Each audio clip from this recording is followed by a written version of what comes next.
Welcome to episode 51 of the Selling Your Screenplay podcast. I'm Ashley Scott Myers, screenwriter and blogger over at sellingyourscreenplay.com. In this episode's main segment, I'm interviewing Matt Creed. Matt is an artist and filmmaker. He recently completed an independent film called Lily. In the interview, we dig into his writing process, how he got the film made, and how he found distribution for the film. So stay tuned for that. If you find this episode valuable, please help me out by giving me a review in iTunes or leaving a comment on YouTube or retweeting the podcast on Twitter or liking it on Facebook. These social media shares really do help spread word about the podcast. Over on YouTube, thank you Stanford Crane and Ginger Shine who left me some nice comments on episode 48. Thank you guys for those. I always look at these comments, so if you have a question or comment about anything, please don't hesitate to leave the comment on YouTube. Thank you everyone who subscribed to my channel, my YouTube channel last week. We pushed over 500 subscribers, so that's exciting to see the channel growing nicely. And on Twitter, quite a few people retweeted last week's episode. I really do appreciate all of those. Thank you, Clint Williams, screenwriter, Roger McLeod, and Hugo Weaving for retweeting episode 48. It's hard on Twitter to see exactly who retweeted what, so I apologize if you did a retweet and I missed you. It really is very much appreciated. And on Facebook, thank you Lou Agents and Virginia Shine who liked episode 48. And thanks Pengja Kumar Mahi, Starling Thomas, and Joe Ditzel who liked the SYS Facebook page. You can find our Facebook page at www.facebook.com/sellingyourscreenplay. Our Facebook page is growing nicely, so please like it if you get a chance. A couple of quick notes. Any website or links that I mention in the podcast can be found on my blog in the show notes. I also publish a transcript with every episode in case you'd rather read the show or look at something later on. You can find all of the podcast show notes at www.sellingyourscreenplay.com/podcasts, and then just look for episode number 51. Also, if you want my free guide, How to Sell a Screenplay in 5 Weeks, you can pick that up by going to sellingyourscreenplay.com/guide. It's completely free. You just put in your email address and I'll send you a new lesson once per week for 5 weeks along with a bunch of bonus lessons. I teach the entire process of how to sell your screenplay in that guide, how to write a professional log-on inquiry letter, how to find agents, managers, and producers who are looking for material. It really is everything you need to know to sell your screenplay. Just go to sellingyourscreenplay.com/guide. So now let's get into the main segment. Today I'm talking with writer-director Matt Creed. Here is the interview. Welcome, Matt, to the Selling Your Screenplay podcast. I really appreciate you coming on the show. Cool. Thanks for having me. So to start out, I wonder if you can give us a quick overview of your career in the entertainment industry. You know, how did you get your start, and take us all the way up to writing and directing your current film, Lily? Well, I never kind of made it I never really thought about actually being in the entertainment industry. But I started, I studied studio art and art history in school, and then, started taking a lot of photographs, and, I've always been attracted to images, and I've always loved cinema, and started making short films, 7 years ago, and then it evolved into, naturally progressed into making a feature film. And so that's kind of how it really happened. It's not perfect. Not too glamorous. Yeah. No, I think that's a great start, is doing shorts. I recommend that to a lot of writers, as they're starting out, is write shorts and kind of get your sea legs that way. Just over the course of this 7 years, how many shorts would you say you have done? Let's see.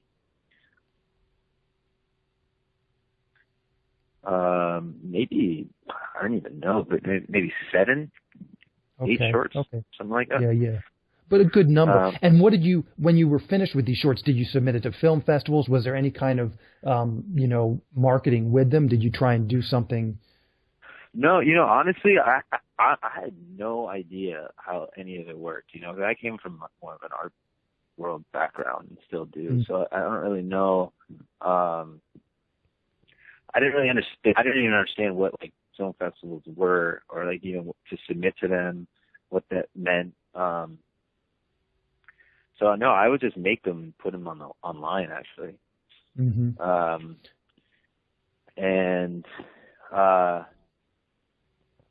they were just studies, really. I mean, I think that's, for me, I didn't go to film school, so I just kind of teach myself. And the best way to learn, I think, is through short films and being on set. And correct me if I'm wrong, but there's also sort of a natural progression where you meet people and then you use a lot of those same people on when you move up to a feature. You have kind of a network of people in the various positions that you need. Yeah, absolutely. And that comes too when you start doing kind of maybe some video work, commercial work, things like that. So you kind of, I mean, I've worked with the same crew probably since the beginning. Okay. And through these shorts, did you get some like commercial work and stuff? Have you done commercials and industrials, that sort of stuff? Yeah, I did. I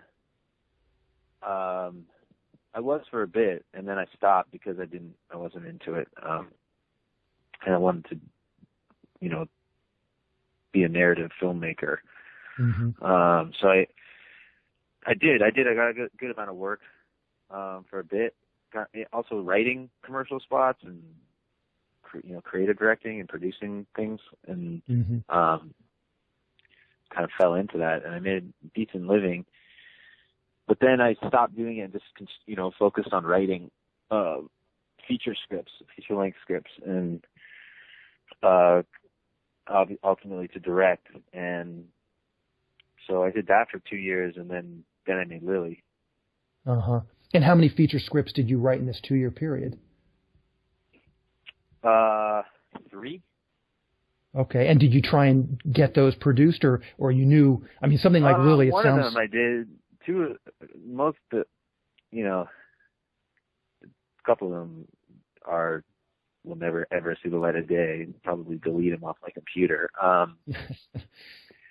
And one I tried to, and I showed it to a few producers, and then which ultimately ended up through that making Lily, which is good because a couple of producers I met with just said, "Can you write something that can be made for really cheap?" So I ended up doing that, and it was, I just kind of looked at it as a challenge, and then ended up, meeting Amy, who's the lead actress and co-writer of Lily, and writing that film. Okay, so let's dive into Lily. And I'm not like an overly technical person when it comes to film production, but I do often get questions, especially a movie like this. There'll be people just asking sort of the technical questions, and maybe we can just spend a minute or two maybe answering some of those. For instance, what kind of camera did you guys use shooting this? We used the Sony F3 camera. Okay. I guess like a little step below like the Red camera, and it's kind of in between the Red and probably the Canon 7 and 5Ds. Was it all natural light? Yeah, no. I mean exteriors were maybe a few lights, but we, for the most part, it's kind of almost Verite style, but like in the loft, there's a lot of lights up above, and it was lit 360 to kind of be able to give the actors freedom to move around in space and improvise. But yeah, there was a lot of lights. It wasn't all natural light. Okay. How big was your crew? Maybe 10 to 12, sometimes less in certain scenes. And I'm curious about, you had a lot of scenes outside on the streets and stuff. Was there any permits or anything, or was it just guerrilla style shoot and run? And fortunately, New York, it's very easy to pull permits. And also they have pretty loose laws about, how you can shoot on the street. I mean, you can do handheld, and you do not need a permit anywhere. But we pulled permits. It's really easy. Did we necessarily shoot in those places that we pulled the permits? No. We would just move around, follow the light, or, find a better location around the corner from the one we had permits for. But you never get hassled in New York. I don't think I've ever been hassled by a cop in New York shooting. Huh. Yeah, that's it. I'm in LA, and I would have thought New York would be really strict on those things because it's fairly difficult. In a lot of the films I've been involved in, nobody even bothers pulling the permits, and you do have to kind of just run and gun, and you do get kicked off of places. That's interesting. Yeah, it's funny because I honestly have never been harassed by a cop in New York. And I went out to LA to shoot once, and the first scene we were shooting, a cop came up and asked for a permit. I think that's fairly typical. I guess they're just wise out here, and they just know there's money to be made. So, yeah, but in New York, again, like I even think you can have a try. I mean, I think they have like certain things with like if you have lights and cables and you gotta pull permits, but if you're going handheld, you don't need a permit unless you'll need permission from certain places to use their likeness. But it's pretty laid back in New York. So let's go ahead and talk about the screenplay. Maybe you can kind of just tell us sort of where the idea came from and how you collaborated with Amy on it. Just give us some background on that. The idea came from. Actually, you know what? Maybe we should start out. You can give just kind of a quick pitch of what the movie's about, in case people haven't seen the trailer yet. Well, Lily's about a young woman who is finishing treatment for breast cancer, and we kind of explore everything after treatment. It's not a cancer film, and what the character is going through is not necessarily. It's not really cancer at this point in her life. It's a brief window that we're exploring, which is post-treatment, or not necessarily post-treatment, but the moment in time where someone who's been going through treatment all of a sudden starts to think about their life post-treatment. And so it's everything after the fact, and it's a pretty intimate portrait of a woman, and which the story came about was through Amy Grantham, who's the lead actress and co-writer. And it's loosely based off of her life and her experiences. And the film was actually written at that moment in her treatment. And it came about through a conversation I had with her at this moment in her treatment, which was the end. And I had asked, she said treatment is coming to an end, and I said, "Oh, you must be very happy." And she just, very candidly looked at me and said, "No, I'm not." And I found that very interesting, and asked her, started to ask her a bunch of questions in relation to that, and learning that there's this whole other experience of having a illness, a serious illness, and being treated for it, which is everything after, and how you integrate back into life, and what does your life mean to you at that moment, and kind of, I think, a relatable headspace for anybody, cancer or not. Yeah. So maybe you can tell us sort of what the process was like just literally, what does that process look like? She's telling you stories, you're writing them into final draft. How does it actually morph from her, her real life experiences into a sort of coherent screenplay? Yeah, well, I kind of have this, like,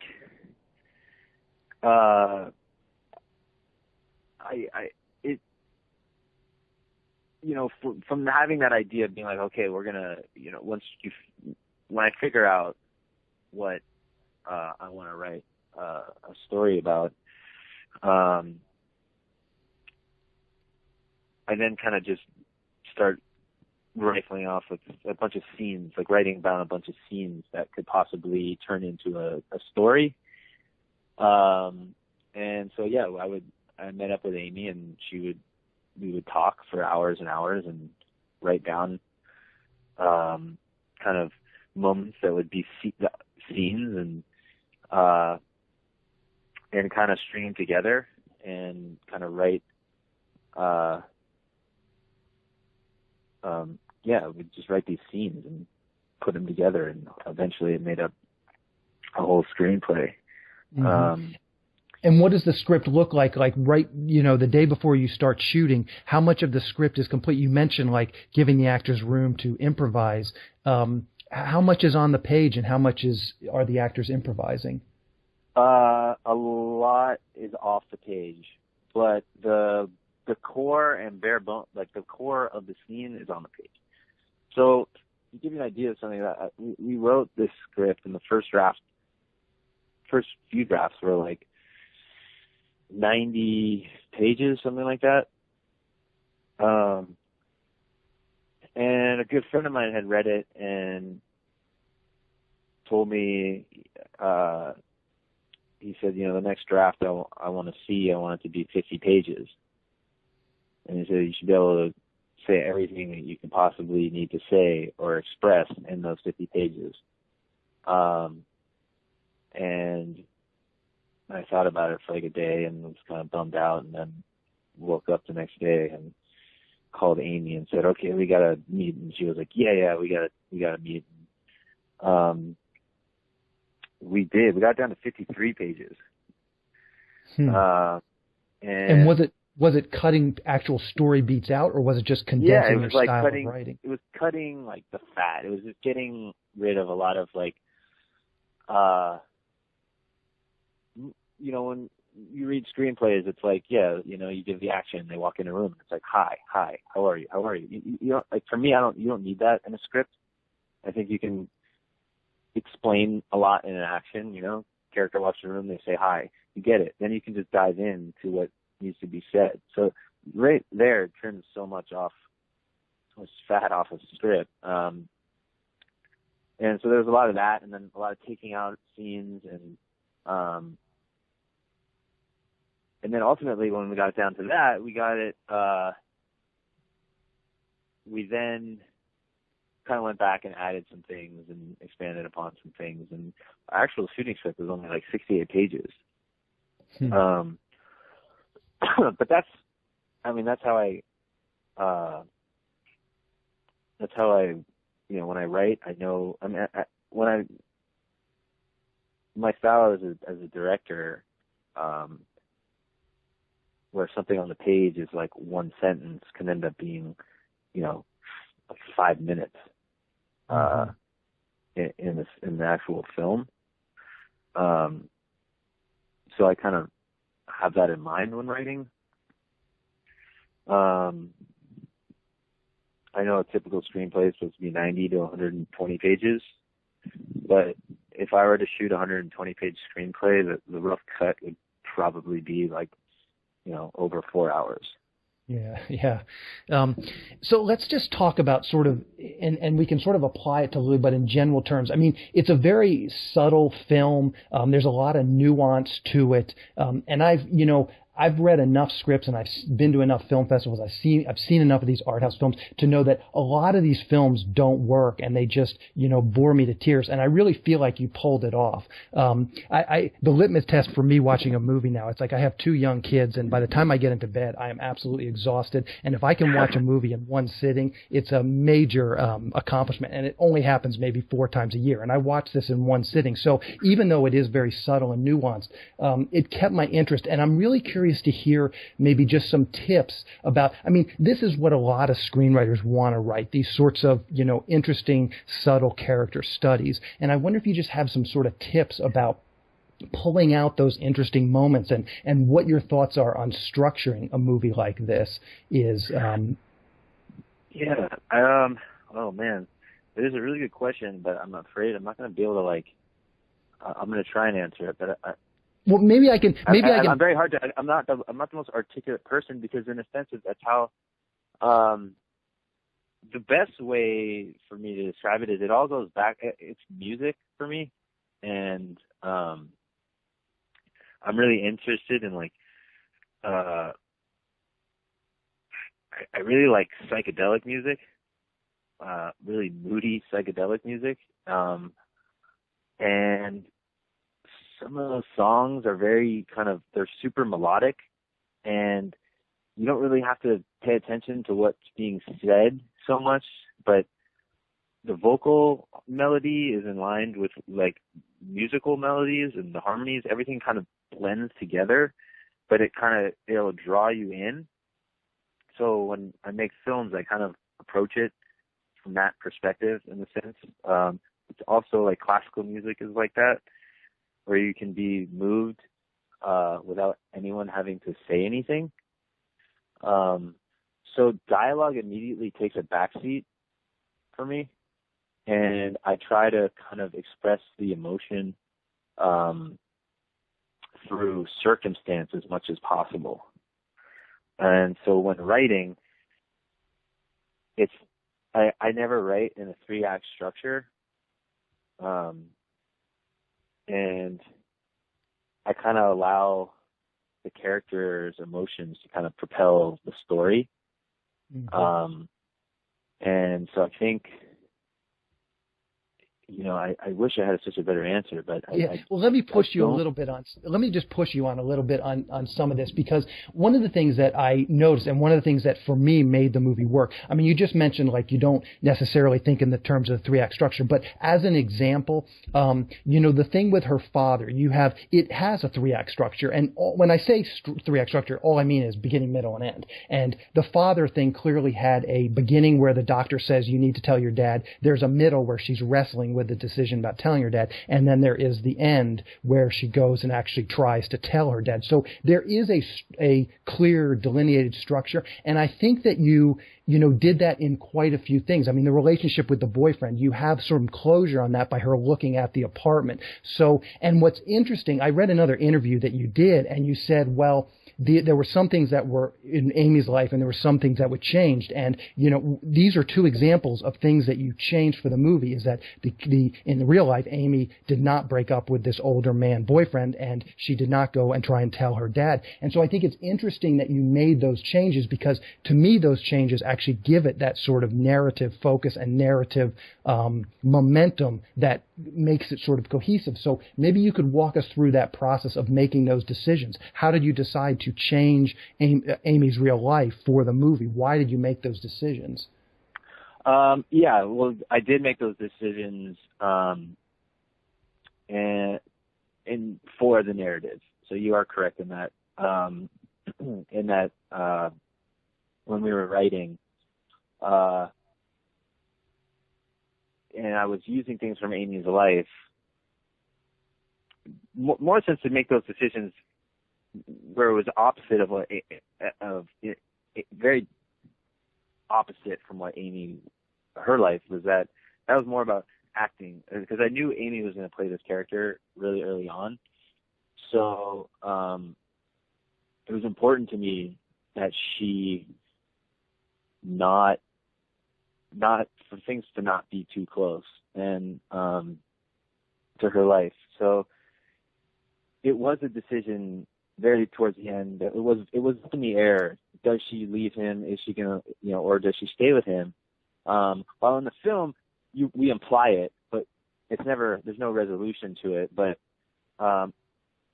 when writing and when we were acting, it was very, I had told Amy that, she's leaving him. She should have that in her head.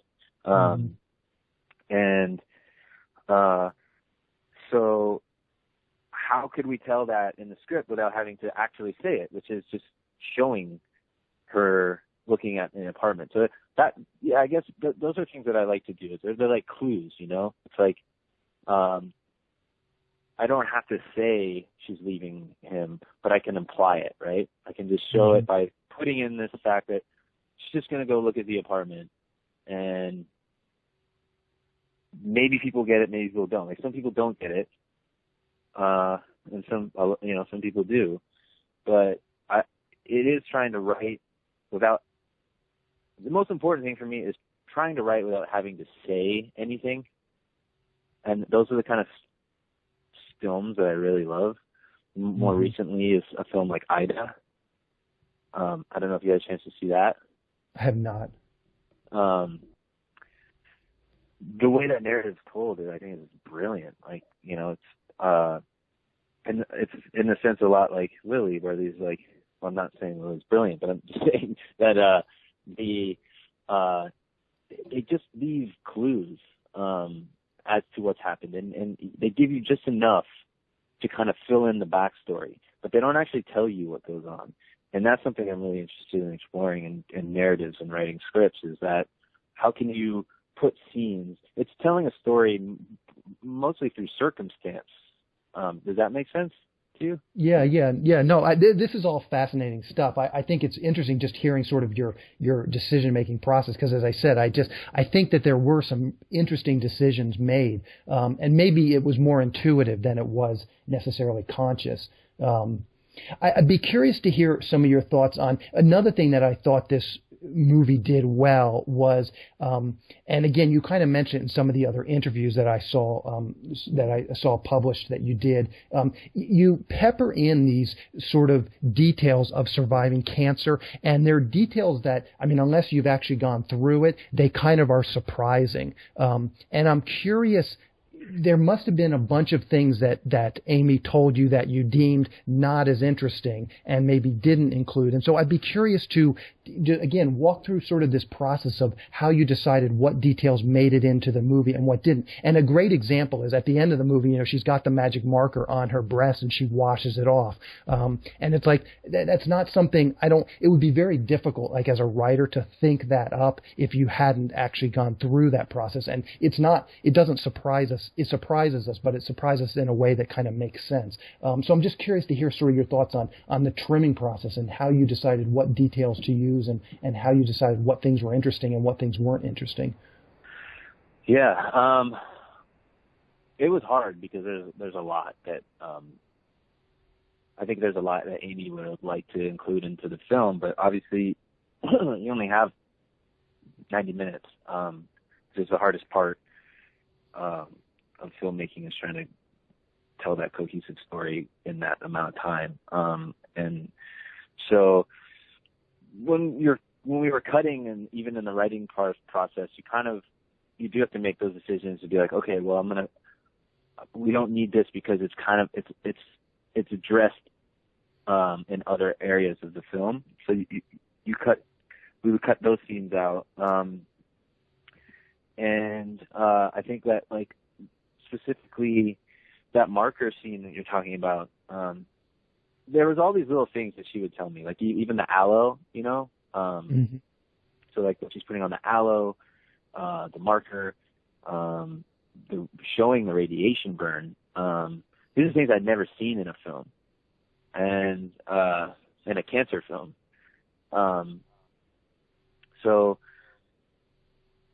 I was just interested in those and trying to get them in there. But also, you have to, when you want to put something into a film, you have to think about it as, like, you know, the big picture and be like, well, how does it fit into the overall tone? And does it kind of relate to the tone of which I'm trying to express in this film? And a lot of stuff, I think we cut like 17 scenes. We ended up on the editing room floor, as they say. But it was definitely a challenge. But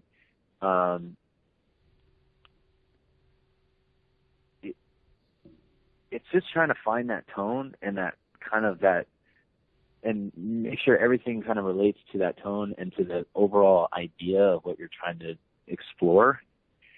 And it was always about trying to just tap into the psychology of this character at this moment. And some things didn't pertain to that, and I had to make some pretty difficult decisions. But I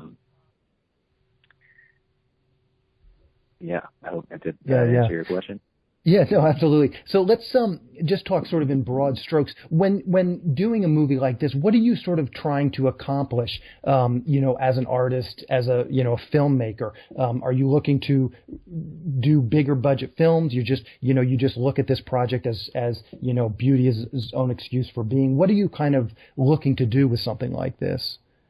Well, going forward, I am, like, as an artist, trying to explore and play with the narrative medium, and trying to kind of tap into that tone that Lily has, and kind of getting it, having it on a grander scale, and trying to figure out ways to tell stories, conventional stories unconventionally, and telling them through, I mean, I don't know 100%, but I know I'm trying to do something. I don't know what it is I'm trying to do. And I've been writing a script for the past 2 years, and it's kind of like the same decision of, just trying to, I want to try and achieve the same thing I achieved with Lily. And, and that's hard, like you said, it's not easy to do when you write a film, that has more to do with kind of tone and atmosphere, than like plot line. Yeah. So let's talk about some of the. I'm sorry. Go ahead. Yeah. So going forward, it's just about trying to do that. And I would like to, my next film is a much bigger budget, and I would like to try and. I do personally think budgets should be kept down as much as possible. Not to make films for the least amount of money you could possibly do them for. But also try and incorporate like bigger, like I would like to, work with some celebrity actors, and kind of venture into that world, a little more. Yeah. So can you take us through sort of the, you're finished with the film and now you start trying to find an audience for it. Can you take us through some of that stuff? How did you get into some of the festivals you got into, and what was your experience like? Man, it's tough, I think I think it's only getting tougher, but the easiest part for me was making the film. And a lot of people will always be like, oh, once you finish it, you're like, well, the hard part's out of the way. And I could not disagree with that anymore. I think the hardest part is finding an audience, and is finding, there's only a few people that control the flow of independent cinema. It's like 5 film festivals. And if you can get into one of those 5, you have like a much better chance of the world seeing your film. And if you don't, you still can get it out there. It's just it's a lot harder. Well, take us through that process. It's a tough process. I submitted to a lot of festivals. I got rejected from a lot of film festivals. And then finally Tribeca, loved the film, and it found a home there. And I'm so grateful for that. And it's a great film festival. And what was the submission process to Tribeca like? Did you know anybody there? Did you hire like the producer's rep to help you facilitate that, or just was a cold submission? I did. I was working with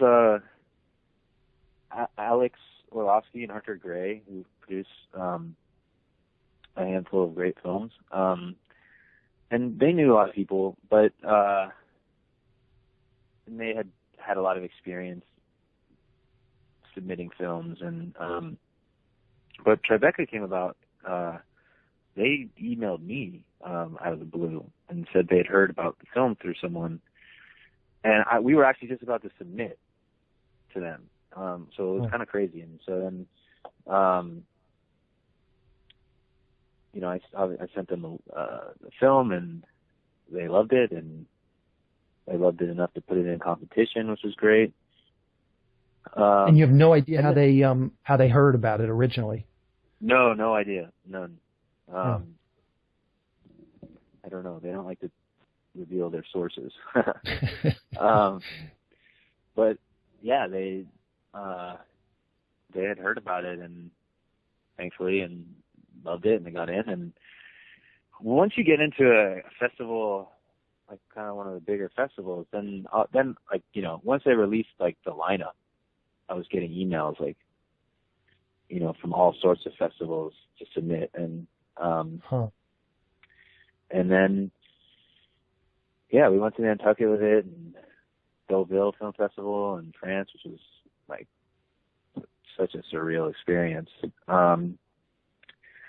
But then once you get in, you know, like I mean, I don't come from the film world, so I don't really, I didn't, like I said, I don't know anything. I didn't know what to expect or what to do. I didn't realize you need to have like someone to sell your film, and that's a whole other submission process. And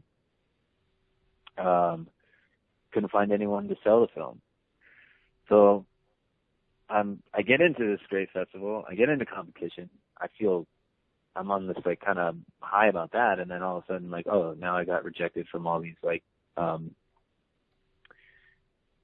know, I don't know, the guys that sell the films. Like, the sales agents. The sales agents, whatever. Yeah. None of them wanted it, and then I was like, oh, great, and so you kind of get back, you know, you're back at square one again with that vulnerability, you know, that stuff, and once. And then out of Tribeca, nothing happened, and out of all the other film festivals, not much happened. So it's tough, man. It's really tough. It's a really bureaucratic industry, and you just, I don't know. There's no rhyme or reason. Like, there's films you see that you're like, how on earth did this get a release?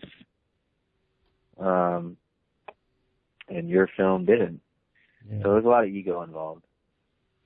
So maybe we could just maybe we could wrap up, and you could tell us when Lily is going to be released and how people can actually find it. Lily will be released December 9th via iTunes, Google, I think Amazon, and Hulu, and Vimeo. And then direct from the website, which is thefilmlily.com. And yeah, so it'll be released digitally December 9th. And Perfect. What's the best way for people to just keep up with you and kind of follow along with what you're doing? Do you have a blog, or maybe you can mention a Twitter handle or something like that? I don't have too much social media. That's something I haven't really come around to yet, but I have a website. You can go to mattcreed.com, and then there's a Tumblr on there that I post stuff to. And Lily has a Twitter, but I don't know what the Twitter handle is, unfortunately. I'll find that. I'll find that, and I'll put it in these show notes. Yeah, but you know, it's a good film. I'm very proud of it, and I hope people will discover it. And I don't care if it's on December 9th or in 10 years, but luckily it's going to be out in the world, and that's all that matters. Yeah, for sure. So, well, you made a great film, and you're doing good work, so just keep doing what you're doing. I really do appreciate your coming on the show today, Matt. As I said, it was enlightening talking with you. Great. Thanks for having me. If you're looking for an in-depth analysis of your screenplay by an industry professional, I work with several consultants. Check out sellingyourscreenplay.com/consultants. All the consultants listed on that page have years of experience actually working in the entertainment industry. Right now, we have 2 real working screenwriters as well as a working producer who will give you notes on your screenplay. These guys are real pros, not gurus or professional consultants. They are people who actually work in the business. So if you're looking for some high quality notes on your screenplay, check out sellingyourscreenplay.com/consultants. In the next episode of the Selling Your Screenplay podcast, I'm going to be interviewing Sar Klein. Sar is a writer and director of an indie film that's coming out in the next couple of weeks called After the Fall. It stars Wes Bentley. Sar got his start as an editor and eventually was able to transition to writing and directing. We talk in detail about how he was able to put this film together, so keep an eye out for that episode next week. To wrap things up, I just want to touch on a few things from today's interview with Matt. As I mentioned in the interview, Lily is a really good little art house film. So if this is the sort of film you're trying to write, I highly recommend you check this out and really try and dissect what this film did well and how you can apply those same things to your own script. So often these sorts of films fall flat, and they usually feel really, really meandering. They just don't have a central focus. They kind of just wander around, and you often wonder where they're going. But this one really had a solid story and had a lot of momentum. I think Matt did a great job keeping some solid story threads going, but still kept it very much a character study at the same time. So it's a really interesting film just to look at how he did that. I'll be keeping an eye on this film to see how it ultimately does. I think this is a really good film, but I worry that it may have trouble finding an audience, but hopefully I'm helping spread word about it. Do check it out if you get a chance. Anyway, that's the show. Thank you for listening.